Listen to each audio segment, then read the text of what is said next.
Good day, I'm Roy Wyman, Managing Director of Remote Site Monitoring. I've actively been involved in the electronic security industry for the past 25 years.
So the advantage of a system monitored by ROM is there's no requirement for you to trigger the panic button or your electric fence to be triggered.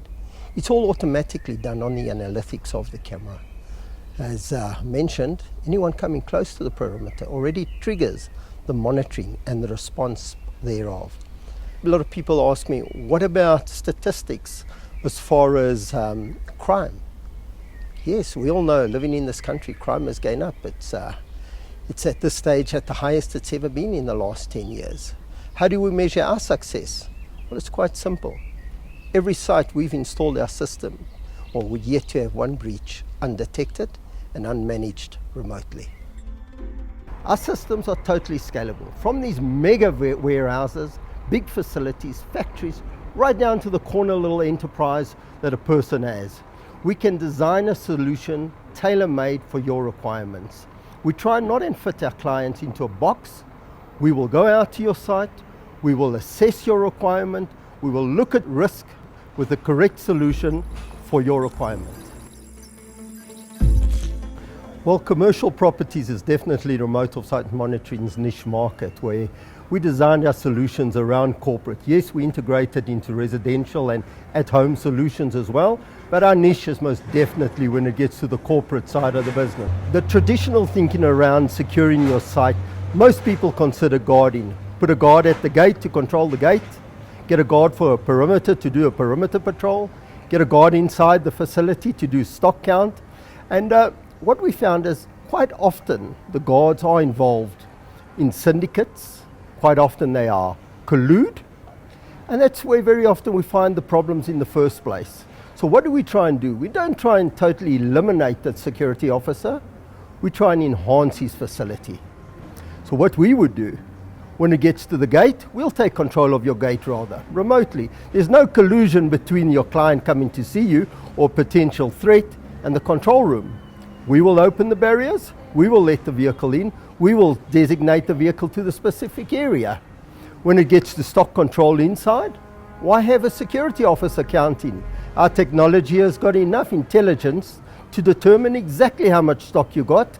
We can read the barcodes, we can do box counting, we can even scan the weight of the boxes and interface it into the camera system. The concept of guarding is a real old concept when we get to guarding.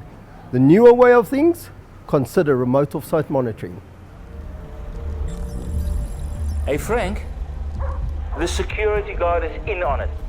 I've just witnessed an exchange taking place. I'm sending it to you right now.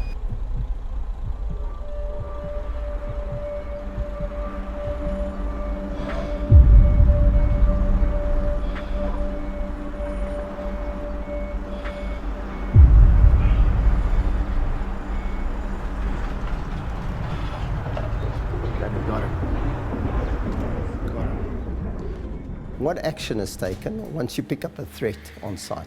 We have numerous countermeasures. First thing that we generally use is VoIP. VoIP is a huge deterrent. So if a person comes close to the site, the camera picks him up, the controller speaks over the voice over IP, it says to the perpetrator, please note that we're monitoring you remotely. Straight away the person realizes that he hasn't even entered the site yet and we've already detected him. The second type of deterrent, Who's got that? That's an external alarm. There we go. The second type of deterrent most commonly that we use is smoke cloak or pepper gas. Take the scenario. We're monitoring inside a banking hall after hours. It's nice and quiet. There's a break-in or attempted break-in. The control room receives an alarm. We have a look at the visuals and there's somebody inside the banking hall. We immediately release the gas within that banking hall. Some instances we use pepper gas. In other instances we just use smoke cloak. Smoke cloak is like a disco smoke. It comes through into the banking hall so dark that the perpetrator cannot see his hand in front of his face. He generally will fall down to his knees and crawl out. By the time he gets out of the bank, we've already got armed response waiting for him. Thirdly, when we're involved with vehicles, many of our sites we install spike barriers. Perpetrators might be on the site, busy loading a vehicle, and we lift the spike barriers remotely. The truck then can't drive out because that will puncture all 4 of his tires.